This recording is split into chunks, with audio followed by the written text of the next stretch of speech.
Саламатсыздар ма, әріптестер? Қайырлы күн.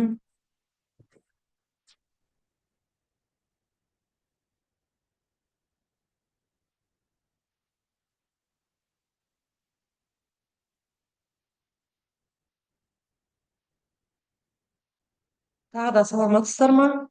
Мен Арыс қаласы Дүйсен Онтаев атындағы жалпы білім беретін мектебінің математика пәнінің мұғалімі Жаманбаева Мейрамкүл Тұрсынбайқызы. Мен бүгін сіздерге авторлық бағдарламамды ұсынып отырмын.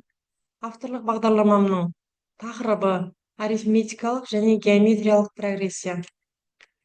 Авторлық бағдарламаның мақсаты оқушылардың логикалық ойлауының математикалық қабілетін дамыту, прогрессия тақырыбын терең меңгерту, логикалық және сыни ойлауды дамыту, ақпараттық коммуникациялық технологияларды пайдалану дағдыларын жетілдіру.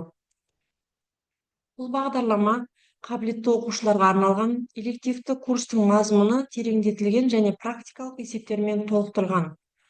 Мақсаты пәнді терең меңгерту арқылы оқушылардың шығармашылық қабілеттерін арттыру. Бұл бағдарлама қабілетті оқушыларға арналған.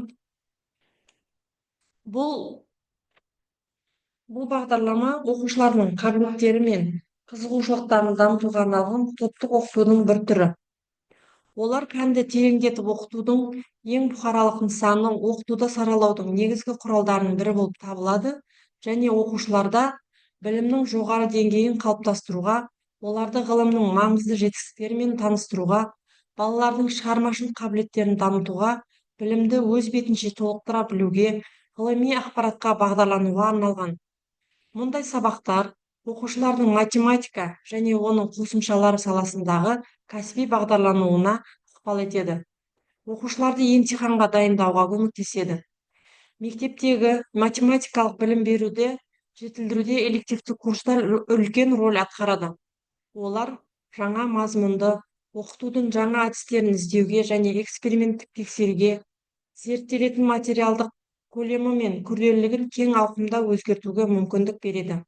Бұл курстың тақырыбы арифметикалық және геометриялық прогрессия.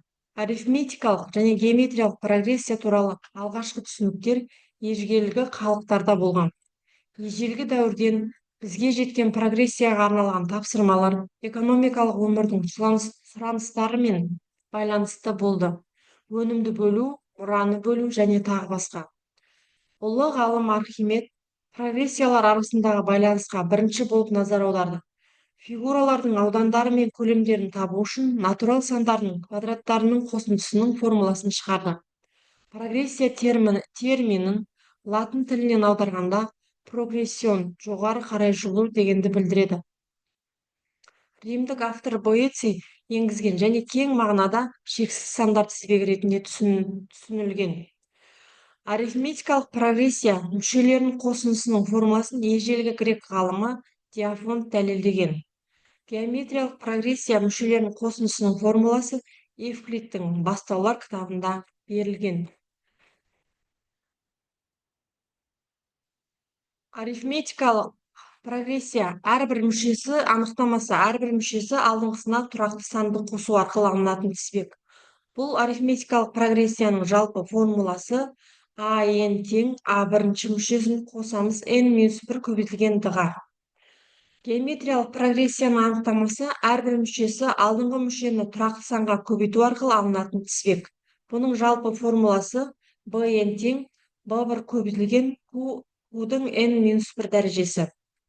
Арифметикалық прогрессияның қосындысы, бұның формуласы sn тең a1 қосылған an көбейтілген n-ның 2-ге қатынасы. Екінші бір жалпы формуласы sn тең 2a1 қосылған n-1 көбейтілген d-ның 2-ге қатынасын көбейтеміз n-ге. Геометриялық прогрессияның қосындысы, біріншісі шектелген прогрессия sn тең b1 көбейтілген 1-qn дәрежесінің 1-qға қатынасы. Шексіз кемелі прогрессия b1-дің 1-qға қатынасы. Бұл жерде q деп отырғанымыз геометриялық прогрессияның еселігі, бұл жерде q бірден кіші болу керек. Бұл авторлық бағдарламаның жалпы күнтізбелік тақырыптық жоспары сағаттар саны 34 сағат, бөлімдері: арифметикалық прогрессия, геометриялық прогрессия, математикалық индукция әдісі, мәтінді есептер мен қорытынды тесттер. Бұдан күтілетін нәтиже: арифметикалық және геометриялық прогрессиялар таниды, практикада қолдана алады, логикалық ойлау қабілеті дамиды. Осыдан қорыта келе, бұл бағдарлама оқушылардың математикалық дайындығын арттырып, емтиханға дайындауға бағытталған. Мұғалімдерге арналған әдістемелік көмек ретінде пайдалануға болады. Назарларыңызға рахмет.